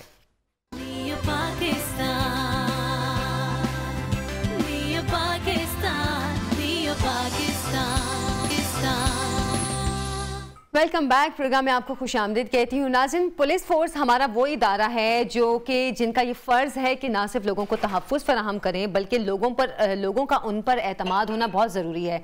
क्योंकि सिर्फ तहफ़्फ़ुज़ वाला मामला ही तो नहीं आता ना, और भी बहुत सारे मामला आते हैं जिस पर आप पुलिस पर ट्रस्ट करते हैं। आप कहते हैं अच्छा हम कहाँ जाएँ, फिर आपके ज़हन में आता है अच्छा चलें पुलिस के पास जाते हैं। लेकिन हमने ये देखा है कि हमारी पुलिस फोर्स में अक्सर लोगों का रवैया ऐसा होता है कि जिसकी वजह से लोग पुलिस से बात करते हुए डरते हैं। मतलब सिर्फ थानों में जाकर ही डर नहीं लगता, आप वैसे भी सड़क पर किसी पुलिस वाले को देख लेना आप डर जाते हैं, अच्छा कोई मामला ही ना हो जाए। अच्छा, बहरहाल ये तो एक अलग मामला है। लेकिन अभी जैसे कि अभी जो मौजूदा हुकूमत है उन्होंने भी कहा कि थाना कल्चर में तब्दीली की जाएगी और इस सिलसिले में कई इक़दाम भी किए गए। इसी सिलसिले में एक नया ओहदा कहें जो कि मुतारिफ करवाया जा रहा है और वो है कम्युनिटी पुलिस ऑफिसर का। अच्छा, ये कम्युनिटी पुलिस ऑफिसर मुकर्रर किए गए हैं जो कि गालिबन हर थानों में होंगे। इस पर भी मैं भी मालूमात जानने की कोशिश करूंगी। अच्छा, इनका काम क्या है? FIR का इंदराज हो, गुमशुदगी की रिपोर्ट हो या दीगर पुलिस सर्विसेज के बारे में जो मुकम्मल मालूमात हैं वो आपको एक तो इसकी रहनुमाई भी फराहम करेंगे और साथ ही साथ जो ये मामला है इन पर आपकी मदद भी करेंगे। क्या क्या कुछ ये करेंगे इस पे हम इन्हीं से जान लेते हैं। हमारे साथ स्टूडियोज में मौजूद हैं आलम शेर हैं, सब इंस्पेक्टर हैं। अस्सलाम वालेकुम आलम। और साथ शावेज हैं, ये भी सब इंस्पेक्टर हैं। अस्सलाम वालेकुम शावेज। अच्छा, आप दोनों को प्रोग्राम में खुशामदीद कहती हूँ। और सबसे पहले आलम मैं आपसे जानना चाहूंगी कि जो कम्युनिटी ऑफिसर का ये नया ओहदा मुतारिफ करवाया गया है, ये नया है, ये पहले से कुछ था और इसमें कुछ चेंजेस किए गए हैं, क्या ये काम करेगा? बेसिकली ये CCPO साहब लाहौर जो है उनका ये ब्रेन चाइल्ड है, उनका ये इनिशिएटिव है कि जो आवाम को थाना की सतह पर मुश्किलात आती हैं, जो परेशानियाँ आती हैं उनको मिनिमाइज करने के लिए। अच्छा। तो इसके लिए एक 180 डिग्री हमने टर्न लिया जिसमें एक प्रॉपर रिसर्च बेस्ड काम किया गया, जिसके तहत थाने के सतह पर एक रिसर्च प्रोजेक्ट किया गया जिसमें सीक्रेट बैलेटिंग हुई। वहाँ से हमने जो लोग पॉलिटिकली हमारे जो पोलाइट बिहेवियर था उनमें और उसके अलावा जो पब्लिक ट्रस्ट से रिलेटेड लोग अच्छे थे और ऑनेस्ट ऑफिसर थे उनको सिलेक्ट किया गया। उनकी बाकायदा वर्कशॉप्स हुई।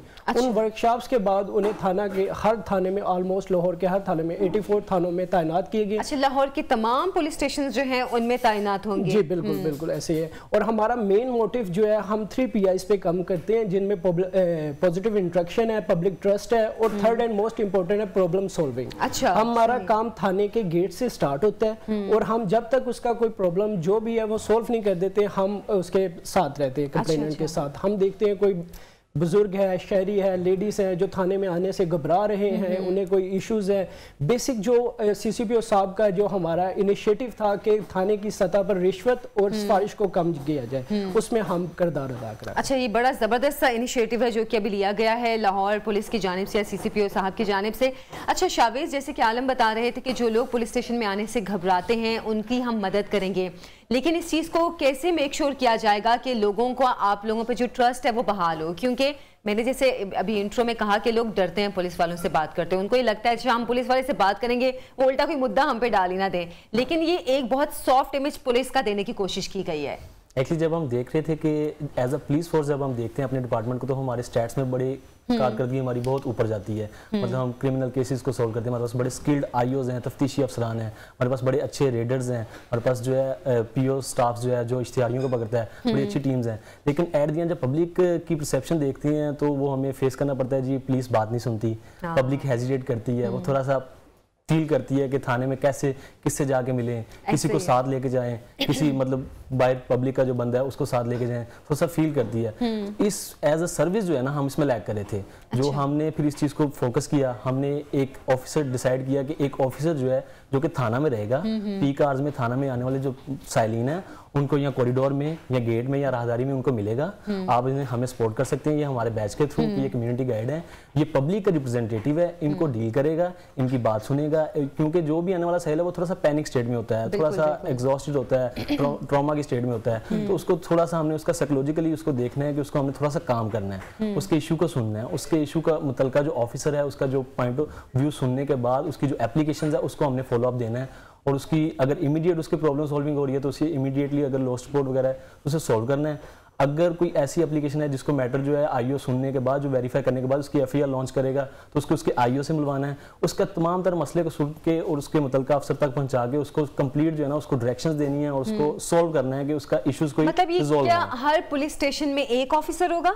जी, इसकी जो हमने टाइम्स जो डिसाइड किए हैं वो 12 AM से रात 10 बजे तक जो है हमारा एक कम्युनिटी गाइड थाने के अंदर मौजूद रहेगा, उसने कोई अदर ड्यूटी नहीं करनी, उसने सिर्फ और सिर्फ आने वाला जो पब्लिक का बंदा है, टोटल 10 आवर्स की उसकी ड्यूटी होगी। हाँ 10 आवर्स, क्योंकि ये डिसाइड किया गया कि पीक आवर्स में जो है ना ये टाइम होता है जिसमें जो आते हैं लोग साइलेंट ज्यादा, तो उनको वो देखेगा, उनको डील करेगा, उनको तमाम मामला जो है उनके इश्यूज को सॉल्व करेगा। चले, अच्छा ये तो बड़ी अच्छी बात है कि मतलब ये जो ड्यूटी टाइम्स हैं वो भी डिसाइड कर दिए गए हैं कि किन आवर्स में लोग आके तो कम्युनिटी ऑफिसर से मिल सकते हैं, अपने मसाइल बता सकते हैं।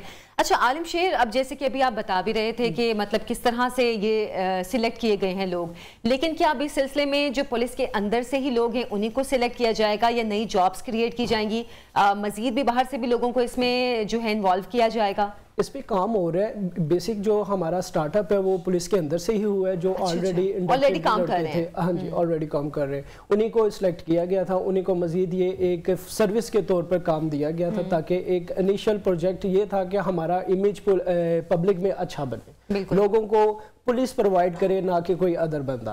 तो हम बेसिक अब पुलिस के रिप्रेजेंटेटिव से हट के पब्लिक के रिप्रेजेंटेटिव हैं थानों में। थाने की सतह पर किसी बंदे को अब कोई घबराने की, कोई रिश्वत की, कोई उसकी सिफारिश की ज़रूरत नहीं है। हम उनके रिप्रेजेंटेटिव हैं, हमारी बहनें हैं, हमारे भाई हैं, जैसे आए हम सबसे पहले हमसे मिले, इंशाल्लाह उनका हर काम सोल्व किया जाए। चले, हम भी उम्मीद करते हैं कि ये जो एक नया ओहदा मुतारिफ कराया गया है पुलिस में, ये लोगों की बेहतरी के लिए या उनका जो पुलिस के हवाले से खौफ है उस खौफ को कम करने में मददगार साबित होगा। अच्छा शावीज़, जैसे कि अभी आप भी बता रहे थे कि मतलब चाहे वो FIR का इंदराज हो या कोई भी मुकदमा हो, इस हवाले से लोगों को आप गाइड करेंगे, लेकिन हम देखते हैं पुलिस स्टेशंस में जो सबसे बड़ा मसला होता है ना, वो सबसे पहला मसला होता है FIR का इंदराज। अब इस सिलसिले में आप लोगों की मदद कैसे करेंगे? और एक चीज़ और भी बल्कि मैं यहाँ पे ऐड करना चाहूँगी कि क्या अभी तक लोगों को इस ओहदे के बारे में पता चल चुका है, लोग आते हैं आपसे मदद लेते हैं? जी, हमारा एक सोशल मीडिया प्लेटफॉर्म है, उसके थ्रू भी हम लोगों को अवेयरनेस दे रहे हैं कि आपको किसी टाउट की या किसी बंदे की सिफारिश की जरूरत नहीं है, आप डायरेक्टली आएँ, हमसे मिलें, कम्युनिटी गाइड आपको मिलेगा, उससे आप अपना प्रॉब्लम डिस्कस करें और वो आपको इमीडिएटली प्रॉब्लम का कोई ना कोई सोल्यूशन उसका बताएगा, जो भी होगा।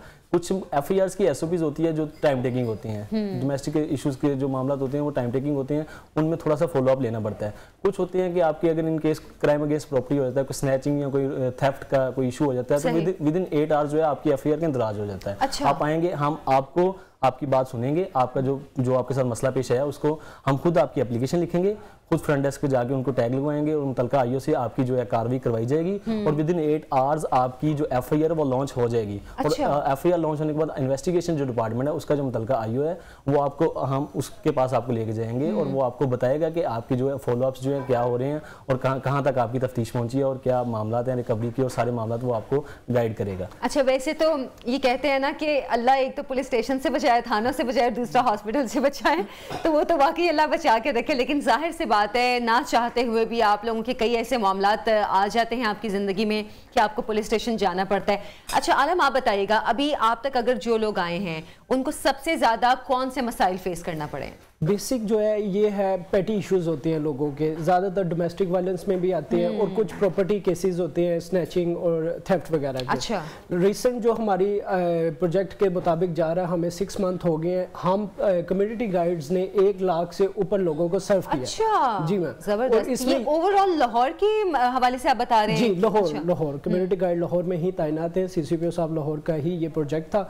तो उसमें हम जब स्टार्ट किया था हमारे पास पर मंथ के हिसाब से 2 to 3,000 लोग आते थे, लेकिन अल्हम्दुलिल्लाह जो रिसेंट मंथ गुजरा है इसमें 10,000 प्लस लोग आए हैं। अच्छा। जिन्हों को कम्युनिटी गाइड ने सर्व किया है। तो कम्युनिटी गाइड लोगों के लिए एक वो आया है प्रोजेक्ट के हम फोर्स से हट के सर्विस बन चुके हैं। अच्छा, लोग हमारे पास आते हैं, वो मुश्किलात में होते हैं, बुजुर्ग होते हैं, शायरी होते हैं, कुछ अनपढ़े होते हैं, वो उन्हें लिखना नहीं आता, तो उसमें हम हेल्प आउट करते हैं, उनकी एप्लीकेशन लिखने में हेल्प आउट करते हैं, उनके डिस्प्यूट रिजॉल्व करने में। कम्युनिटी गाइड का प्रोजेक्ट एक अल्टरनेटिव डिस्प्यूट रेजोल्यूशन की तरफ कंसेप्ट है। जिस तरह के एक पैटी इश्यूज रिसेंटली मेरे पास आया था, एक छोटे से वाटर होल की वजह से लोग पिछले 10 साल से 2 खानदान आपस में बड़े लड़ाई हो रही थी। ये खानदानी दुश्मनी भी हमारे यहाँ पे बहुत बड़ा मसला है। पैटी इशू था जिसे बिठा के रिजोल्व किया गया, अल्हम्दुलिल्लाह बड़ा अच्छा रिजोल्व हो गया, बड़े अच्छे रिजोल्व आए, रिव्यूज आए। उनमें वो मुझे एक दोस्त ने मुझे कहा कि भैया आपकी मैंने पिक्चर देखी है फेसबुक पे, तो मैंने वो जब देखा तो वो उन्होंने ना मेरे साथ सेल्फी ली हुई थी, वो अपलोड की थी, इनकी वजह से हमारा इशू सॉल्व हुआ। चलिए, ये चीज बहुत जरूरी है ना कि हम ये इंप्रेशन भी लोगों को दें, हम ये इस चीज के लोगों को बताएं, गाइड करें लोगों को कि भाई सिर्फ थाना कल्चर में जो अब चेंजेस आ रहे हैं उससे सिर्फ लोगों को डरने की जरूरत नहीं है, बल्कि इसमें आप लोगों की मदद, आपकी रहनुमाई बहुत ज्यादा हो रही है और सबसे ज्यादा पुलिस का सॉफ्ट इमेज जो है वो लोगों में पैदा करने की बहुत कोशिश की जा रही है। अच्छा आलम, जैसे कि आप बता रहे थे कि लाहौर में अब ये सिर्फ शुरू किया गया है, तो क्या इसका कोई प्लान है कि लाहौर से बाहर भी जो दीगर शहर हैं वहां पे भी शुरू किया जाएगा? क्योंकि लाहौर तो चलो एक बड़ा शहर है, यहाँ पर केसेस भी ज्यादा हैं, लेकिन जो हम ज्यादा खानदानी मसाइल देखते हैं वो हम छोटे शहरों में देखते हैं। जी अल्हम्दुलिल्लाह, हमारा ये प्रोजेक्ट IG साहब ही के इनिशिएटिव्स को आगे परस्यू किया गया था, तो उसमें इंशाल्लाह इस पे प्रोजेक्ट पे रिसर्च हो रही है और अनकरीब इंशाल्लाह ये पूरे पंजाब में आप देखेंगे। अच्छा, IG साहब के ऊपर। चलिए, ये बहुत अच्छी बात है क्योंकि हमें यहाँ पर थाना कल्चर के हवाले से जितने ताने सुनने को मिलते हैं, तो मेरा ख्याल है हमें इसको चेंज करने की बहुत जरूरत है और इसको चेंज किया भी जा रहा है। आप लोगों के लिए, आप लोगों की मदद के लिए, आप लोगों की रहनुमाई के लिए अब ये जो चेंज आया है कम्युनिटी ऑफिसर के हवाले से, ये यकीनन बहुत मददगार साबित होगा। अच्छा शावेज, आप बताइएगा, अभी आप तक मतलब जब से आप इस पोस्ट पर आए हैं कम्युनिटी ऑफिसर के, आपके ख्याल में सबसे ज्यादा लोगों को जिन मसाइल का सामना करना पड़ता है उनमें डिले की वजह क्या होती है? जो सबसे ज़्यादा मसाइल होते हैं लोगों के थोड़े से डोमेस्टिक इश्यूज होते हैं। कुछ मामला ऐसे होते हैं जिनको कोर्ट डील करती है और वो चाहते हैं कि पुलिस के थ्रू हमारा मामला रिजॉल्व हो जाए, और वो इसी गाइडेंस के लिए हमने कम्युनिटी गाइड्स को हायर किया है कि कुछ डोमेस्टिक इश्यूज ऐसे होते हैं, जैसे एक बाप बेटा की लड़ाई है सिर्फ इस वजह से, जो मेरे पास रिसेंटली परसों आए हैं कि उनका बेटे ने लव मैरिज की थी और वो फादर नहीं चाहते थे कि वो उसको करें, उनके प्रॉपर्टी मैटर्स के इश्यूज आ गए। लेकिन जब उनको बैठा के सुना गया तो सिर्फ उनके ईगो के इश्यूज थे, उनको थोड़ी देर के लिए उनको सिर्फ काम किया गया, खड़े होते हैं हमारे, थोड़ा सा काम किया गया, थोड़ा सा रिलीफ दिया गया, थोड़ा सा उनके इश्यूज को रिजॉल्व किया गया, तो उनकी आपस में सुलह होगी और वो इस चीज पे अप्रिशिएट थी। अगर वो कोर्ट की तरफ लेके चलती है और काफी मामला उनके खराब, मतलब हम ये कह सकते हैं कि आप लोग पुलिस स्टेशन में वकील का किरदार करते हैं। हम उनकी हर तरह के मामला को सुनते हैं, हर तरह की उनकी गाइडेंस जो है जो उन्हें देनी है, उनके इश्यूज सुनने हैं, उनको रिजॉल्व करने हैं, जो हमसे हो सकता है हमने उनको करना है। तो इसके लिए कितना पेशेंस चाहिए होता है? मतलब ये जो काम है, ये एक सॉफ्ट इमेज अपना देना, किसी इदारे का देना, मेरा ख्याल है बहुत सब्र और तहम्मुल का काम होता है। इसी चीज की हमारी ट्रेनिंग की गई है, हमें फिल्टर्ड किया गया proper precise pick and choose policy के थ्रू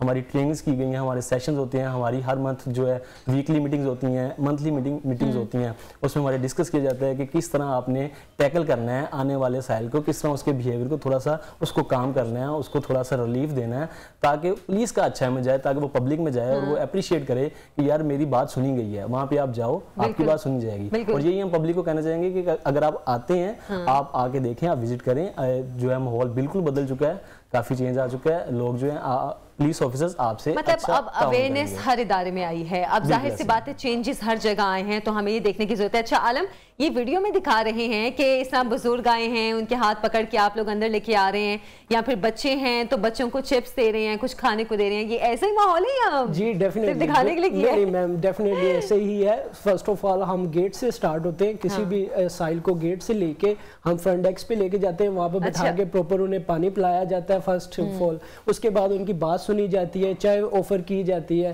और जो बुजुर्ग शायरी हैं उनको हम खुद उठा के हर प्रोसेस को फॉलो करते हैं, इवन कि उन्हें एक जगह बैठा के उन्हें हम प्रॉपर प्रोटोकॉल के साथ बैठाया जाता है और उनका हर प्रोजेक्ट, हर चीज वो हम खुद करते हैं। बिल्कुल, ये तो पंजाब पुलिस का मेरे ख्याल है बहुत एहसन इकदाम है, बहुत जबरदस्त एक स्टेप है जो कि पंजाब पुलिस की जानिब से लिया गया है, क्योंकि हमारे मुल्क में सबसे ज्यादा जो कंप्लेंट्स आती हैं वो पुलिस स्टेशन के हवाले से ही आती हैं। और जैसे कि मैं कह रही थी कि एक अल्लाह थानों से बचाए और एक अस्पतालों से बचाए, ये एक बहुत पुरानी कहावत चली आ रही है, लेकिन अगर अब खुदा न खास्ता अगर आप लोगों का कोई पुलिस स्टेशन का कोई मसला निकल आता है तो अब आपको परेशान होने की बिल्कुल जरूरत नहीं है, क्योंकि हमारे कम्युनिटी ऑफिसर लाहौर के हर पुलिस स्टेशन में मौजूद हैं जो कि गेट से ही आपकी रहनुमाई करेंगे और जैसे कि वीडियो में भी दिखा रहे हैं बिल्कुल इसी तरह आपकी मदद करेंगे, आपसे प्यार से इज्जत से बात भी करेंगे। अच्छा, आप दोनों को देख के भी ना लगता है बहुत सॉफ्ट स्पोकन, बहुत अच्छे मिजाज के, बड़े नर्म मिजाज के होंगे। और एक जो थाने के हवाले से लोगों का डर होता था कि पुलिस वाले सख्ती से बात करते हैं, वो आप दोनों का पर्सनैलिटी मेरा ख्याल है सही उन्होंने सिलेक्शन किया है, ये पर्सनैलिटी ऐसी है कि वो देख के लगता है कि नहीं आप लोग गुस्से से सख्ती से बात करने वाले नहीं। वो परसेप्शन अल्हम्दुलिल्लाह पूरा चेंज हो चुका है। में आप जाएं, आप देखें, आपको ऐसे कम्युनिटी ऑफिसर मिलेंगे जो बड़े मतलब वेल मैनर्ड होंगे, अच्छा पोलाइट होंगे, आपसे अच्छे तरीके से आप बिहेव करेंगे। बिल्कुल बिल्कुल। अच्छा, एक इंसान का मिजाज भी होता है और एक अगर उसकी ट्रेनिंग भी ऊपर से हो जाए तो वो फिर कहते हैं ना सोने पे सुहागा हो जाता है। तो अगर इन पुलिस ऑफिसर्स का मिजाज भी, इनको जाहिर सी बात है सिलेक्ट भी इसी बेस पे किया गया है, अगर इनका मिजाज भी अच्छा था, ऊपर से उनकी ट्रेनिंग भी ऐसी की गई, तो यकीनन हम उम्मीद करते हैं कि ये हमारे लिए बहुत बेहतर साबित होंगे। आप दोनों का बहुत शुक्रिया, आप हमारे स्टूडियोज में तशरीफ लाए हैं, लोगों की सिलसिले में एक बेहतरीन रहनुमाई और मदद भी हो गई है। एक छोटी सी ब्रेक से हम वापस आएंगे, आप हमारे साथ रहिए।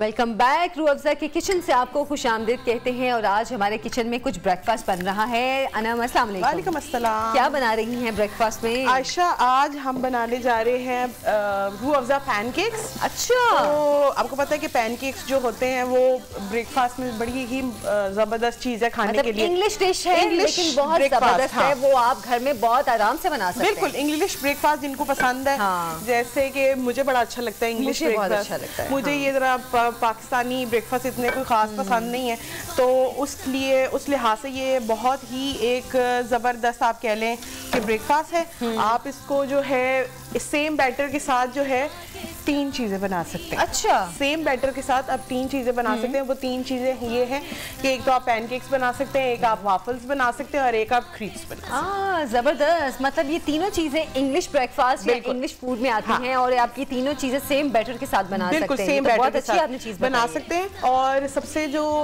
ज़बरदस्त बात ये है कि बहुत ही ईजी है, कोई ज़्यादा टाइम टेकिंग नहीं। ये सारी चीज़ें पकड़ी, मिक्स की किया, और ये आपने बना लिया। और बनाने में जो है क्योंकि जरा थोड़ी स्लो कुकिंग है, क्योंकि आप इसको ज्यादा तेज आंच पे नहीं बना सकते, तो इसलिए तो उसमें थोड़ा बहुत आप कह रहे हैं टाइम लगता है, अदर देन तो मतलब सिर्फ उसको फ्राई फ्राई करने में, बिल्कुल उसके फ्राई करने में जो है इनको फ्राई करने में बस थोड़ा सा टाइम। सिंपल इसके इंग्रेडिएंट्स है वो है, इसके अंदर मैदा जाएगा, इसके अंदर थोड़ा सॉल्ट जाएगा, इसमें बेकिंग पाउडर जाएगा, इसके अंदर जो है हम वनीला एसेंस ऐड करेंगे, एग्स ऐड करेंगे। अच्छा शुगर जो है आप इसमें डाल सकते हैं स्लाइड सा, एक फ्लेवर देने के लिए, बस टेस्ट जस्ट फ्लेवर देने के लिए, क्योंकि इसके ऊपर जो लवाजमात डलने हैं जैसे कि हमारा हमदर्द का रूह अफ़ज़ा जाएगा, इस पे हमदर्द की हनी जाएगी, और एक मैंने चॉकलेट सॉस जो है वो रेडी करके रखी हुई है वो जाएगी। तो वो कंप्लीट जो है लुक अभी आपको मैं दिखाऊंगी ये फाइनल एक बनाकर, उसके बाद मैं आपको इसकी लुक दिखाऊंगी कि जब भी आपने इसको सर्व करना है तो कैसे सर्व। अच्छा अनम, हम अक्सर पैनकेक्स, वो जब वही इंग्लिश ब्रेकफास्ट की बात हो रही है तो हम अक्सर देखते हैं उसमें उन्होंने फ्रूट्स भी रखे होते हैं। जी बिल्कुल, आप उसके अंदर या व्हिप क्रीम है वो भी लोग उस पे डाल देते हैं। तो आप अगर चाहे, वैसे जो पैनकेक्स ओरिजिनल हम क्लासिक पैनकेक्स बना रहे हैं बेसिकली, तो क्लासिक पैनकेक्स में सिर्फ बटर और हनी डलती है या मेपल सिरप डलता है, दोनों की ऑप्शन है। लेकिन आपको एक बात बताऊं आयशा कि अगर आप बटर के साथ उस पे स्ट्रॉबेरी सिरप डालें पैनकेक्स पे, मैं कहती हूँ इस कदर मज़ा आता है कि मैं एक बड़ी एक फर्म में काम करती होती थी, जब मेरा कब ब्रेकफास्ट का दिल करता था तो मैं उसे कहती थी पैनकेक्स बना दो और मुझे थोड़ा सा बटर और क्या कहते हैं स्ट्रॉबेरी सिरप दे देना। वाह, तो क्या मतलब मजा आता था उस ब्रेकफास्ट का। अच्छा ये भी आपकी पर्सनल चॉइस की बात है। हाँ, ये भी पर्सनल चॉइस की बात है। आपको ऐसी चीजें पसंद हैं या नहीं है, क्योंकि अक्सर लोगों को ये इंग्लिश खाने वाने नहीं अच्छे लगते, बिल्कुल, तो वो इतने शौक से नहीं खाते हैं, वो कहते हैं ये कैसा टेस्ट है, ये कैसा टेस्ट है। हाँ, अक्सर का हर बंदे को अच्छे नहीं लगते। कुछ लोगों का मिजाज होता है, उनका नेचुरली ये फ्लेवर एक टेस्ट जो है वो बना होता है कि वो इंग्लिश खानों को शौक से खाते हैं। बिल्कुल, तो मेरा ख्याल है ये बहुत जबरदस्त सी चीज है उन लोगों के लिए जो इंग्लिश ब्रेकफास्ट शौक से खाते हैं। बिल्कुल, अगर आप चाहें, अच्छा इसी फॉर्म में अगर आपने सारी चीजों को लेना है, उसको मिक्स करना है, मिक्स करके उसका एक मतलब इस तरह से बैटर आपने रेडी कर देना है कि ये ड्रिप भी कर रहा है और आप ये देख रही होंगी कि इस हमारे चम्मच पे लगा भी हुआ है। ये इसकी निशानी है पैनकेक्स की।